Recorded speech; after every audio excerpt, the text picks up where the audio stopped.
PDTV మొత్తం 76 episodes complete అయిపోయినాయి. శుక్రవారం జరిగిన ఎపిసోడ్స్. అయితే ఇందులో ఎపిసోడ్ రివ్యూ చూసుకునే ముందు ఈ వీడియోలో నేను చెప్పాలనుకుంటున్నది ఏంటంటే, రాహుల్కి పునర్నవికి మధ్య బ్రేకప్ అయిపోయారు వాళ్ళిద్దరి మధ్య గొడవ ఎలా స్టార్ట్ అయింది, ఎలా ఎండ్ అయింది, అసలు ఆ గొడవ నిజమేనా, ఆ గొడవ వెనక కారణం ఏంటి, కావాలనే పునర్నవిని రాహుల్ పక్కన పెడుతున్నాడా, ఇక్కడ ఎమోషనల్ క్యారింగ్ అనేది ఒకసారి ఆలోచించుకుంటే కనుక వాళ్ళిద్దరి మధ్య ఎలాంటి బాండింగ్ ఉందో, రాహుల్ తిరిగి వచ్చిన తర్వాత పునర్నవిలో ఎలాంటి మార్పులు మనం చూసామో అందరికీ తెలిసిన విషయం. వాళ్ళిద్దరూ ఇంట్లో ఒక మంచి బెస్ట్ ఫ్రెండ్స్గా, మంచి బాండింగ్ ఉన్న వ్యక్తులుగా, ఒక మంచి పేరుగా కంటిన్యూ అవుతున్నారు. అయితే ఇలాంటి టైంలో సడన్గా వాళ్ళిద్దరు చిన్న డిస్టర్బెన్సెస్, రాహుల్ కావాలని పునర్నవిని దూరం పెడుతున్నాడు. దాని గురించి ప్రతిసారి వాళ్ళిద్దరికి చిన్న చిన్న గొడవలు అయినప్పుడు వరుణ్ సందేశ్ వచ్చి మాట్లాడడం ఇవన్నీ మనం చూస్తూ ఉంటాం. అయితే అప్పుడు కూడా వరుణ్ సందేశ్ ఎందుకంటే పక్క వ్యక్తితో అబద్ధం చెప్పడు కదా, వరుణ్ సందేశ్తో మాట్లాడడం చాలా ఎక్కువ చనువు ఇవ్వడం వల్ల ఇలా మాట్లాడుతున్నారు అని అనడం. ఇంతకుముందు కూడా మనం నిన్న ఎపిసోడ్లో, గురువారం జరిగిన ఎపిసోడ్లో మనం చూసుకుంటే కనుక వాళ్ళు సరదాగా పునర్నవి అభిమాన సంఘం పెడతానంటే తను పిఏగా ఉంటానని చాలా ఫన్నీగా మాట్లాడుకున్నారు. ఆ డెటాల్ విషయంలో కానీ ఇదంతా చాలా ఫన్నీగా జరిగింది. ఇలాంటి టైంలో ఇప్పుడు వీళ్ళిద్దరి మధ్య ఎందుకు బ్రేకప్ అయ్యారు అనేది ఒకసారి ఆలోచించుకుంటే కనుక, ఈ వీక్లో ఇంకా రేపు అంటే శనివారం ఆదివారం ఖచ్చితంగా నలుగురిలోంచి ఒకళ్ళు ఎలిమినేట్ అవుతారు ఎక్కువ. ఎందుకంటే ప్రతి వారం ఎవరు వెళ్తారు అనేది రాహుల్కి ఒక కరెక్ట్ గెస్సింగ్ ఉంది.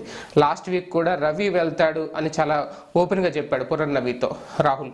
ఓకే, ఈ వారం పునర్నవి నామినేషన్లో లేకపోతే వేరే విషయం, నామినేషన్లో ఉంది కాబట్టి ఒకవేళ బయట కూడా తనకి ఓటింగ్ పర్సంటేజ్ చాలా తక్కువగా ఉంది కాబట్టి ఇదే అంచనా రాహుల్ కూడా వేసి ఉండొచ్చు.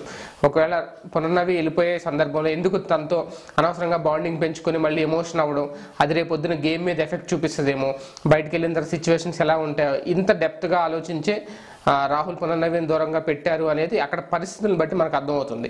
వాళ్ళిద్దరి మధ్య జరిగే సిల్లీ గొడవలకి తను కావాలని అంత గ్యాప్ తీసుకొని, ఎందుకంటే వీళ్ళిద్దరూ తిరిగి వచ్చిన తర్వాత అందరూ ఒకవైపు ఉన్నప్పుడు తన వైపు నేనున్నానని సపోర్ట్గా నిలిచింది పునర్నవి. రాహుల్కి వరుణ్ సందేశ్ గొడవ అయినప్పుడు కూడా వరుణ్ సందేశ్ అలాగే వితిక పునర్నవి క్లోజ్ అయినా రాహుల్ కోసం వాళ్ళిద్దరిని ఆ టైంలో వదిలేసుకుంది. తర్వాత వాళ్ళని మెన్షన్ చేశారు కూడా, వితిక కూడా అంది రాహుల్కి మాకు గొడవ అయితే నువ్వెందుకు మాట్లాడావు మానేసావు అని. దానికి మెయిన్ రీజన్ అయితే అదే, అంటే అంత ఓన్లీ రాహుల్ కోసం ఆ సాక్రిఫైస్ చేసింది అమ్మాయి. సో ఇప్పుడు రాహుల్ ఎందుకు దూరం పెడుతున్నాడంటే వాంటెడ్లీ కాదని నాకైతే అనిపిస్తుంది. ఇప్పుడు ఎలాగ ఎలిమినేషన్లో ఉంది, ఈ టైంలో తన ఖచ్చితంగా నామినేషన్లో ఉంది, ఈ టైంలో తను ఎలిమినేట్ అయితే కనుక ఆ టైంలో మళ్ళీ ఆ ఎఫెక్ట్ ఏమన్నా తన మీద పడుతుందేమో, ఇప్పటి నుంచే ముందు నుంచే దూరం పెడుతున్నాడు గేమ్ డిస్టర్బ్ కాకుండా ఉండాలి అనేది. కానీ ఇద్దరి మధ్య బ్రేకప్ అయితే జరిగింది, అది శాశ్వతమా లేదంటే మళ్ళీ రేపు కలిసిపోతారా? ఎందుకంటే నాగార్జున గారు వీళ్ళ గొడవను రేట్ చేసి మళ్ళీ కలిపి బయటకు పంపిస్తారు ఒకవేళ ఎలిమినేట్ అయినా, అది ఎలాగా జరుగుతుంది. సో ఏది ఏమైనా వాళ్ళిద్దరి మధ్య ఒక బ్రేకప్ అయితే స్టార్ట్ అయింది.